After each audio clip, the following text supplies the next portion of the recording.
Regjia po më bën me shenjë që do të kena një lidhje direkte dhe nduket se është hanja një lidhje direkte me ne. Fike grej. Na myll emisionin këtu. Jo, mos e ka emision prapë, si na fike emisionin, na interesi. Mirëmbrëma. Tema e emisioneve televizive më tërhoqi që t'jem pjesë e emisionit Ping Pong sonte. Sonte thot kjo më. Po ti je pjesë e emisionit ton tash 15 puntata më, unë habitem si tash të bë vetja baja të dal për çdo puntat me ne në emision. Bajat jeni ju të dy. Unë hy me qëllimin për t'ju dhënë ngjyra emisionit tuaj. Mirë, tesh që na vën ngjyra, apo iktesh? Apo ik më? Iktesh, ik. Përkundrazi, unë kam ardhur për të qëndruar më gjatë. Tani le të flasim për tematikën e javës. Po mirë, fol, çfarë do më na thon? Thuje. Ju duhet të më bëni pyetje. Shefem ardhan me i bë pyetje nam. Ka qef mu nisi e ftume në emision tonë dhe me në qener dhe menjes, në me bëna pyetje, ke me këthy përgjigje. Ashtu, Po. Po më dakord. Më fal, po ta bëj pyetje. Sa emisione televizive ka në mediat shqiptare? Në Shqipëri ka shumë emisione televizive. Numri i tyre nuk është kurrë i saktë, sepse çdo gjë varion nga ndryshimi i sezonit.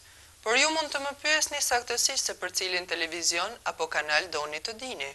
Për të gjitha kanalet nëse mundesh, një shifër të përgjithshme. Atëherë, duke përfshirë televizionet kombëtare, televizionet rajonale ose lokale, ose emisionet e ndryshme javore ose sezonale, mund të themi që Shqipëria ka 150 deri në 300 emisione të ndryshme në të gjitha televizionet.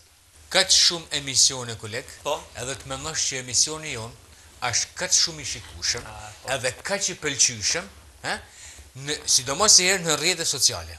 Edhe kjo koleg vjen vetëm fal pasionit, fal përkushtimit që kena na për emisionin ton, po edhe fal publiku që na don. Po patjetër. Kjo vetëm fal meje. Para se të shfaqem unë në ekran, shikueshmëria është 0%. Pastaj shikueshmëria pëson një rritje graduale duke arritur majat. Pasi majte, ti da me alon të nga vlerat vedit. Te, fike me telekomand direkt. Jo, tesh me që kena të po pysim herë. A mendon ti se emisionet shqiptare i te kalojnë standardet e etikës në për studio? Po, patjetër që po. Ka shumë emisione shqiptare të cilat shprehin gjuhën e urrëties, shkeljen e privatësisë, bullizmin, por edhe shantazhet. Këto shpesh ndodhin në programacione si reality show ose ngjarje të tilla. A duhet vendos standarde për këto programe? Po, standardet ekzistojnë, por çështja është se sa ata zbatohen ose përditësohen. Ata thoshin koleg pak më por se janë standardet, po nuk i zbaton kush. Më fale, çfarë tematikash ose çfarë përmojtjesh kanë emisionet shqiptare që kanë shikueshmëri të madhe? Jam kurioz me ditë. Emisionet të cilat kanë shikueshmëri më të madhe, emisionet me përmbajtje politike ose emisionet investigative.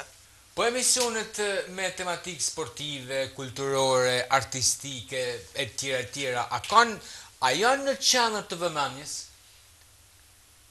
Ajo kategoria emisionesh nuk ndiqen fare nga publiku.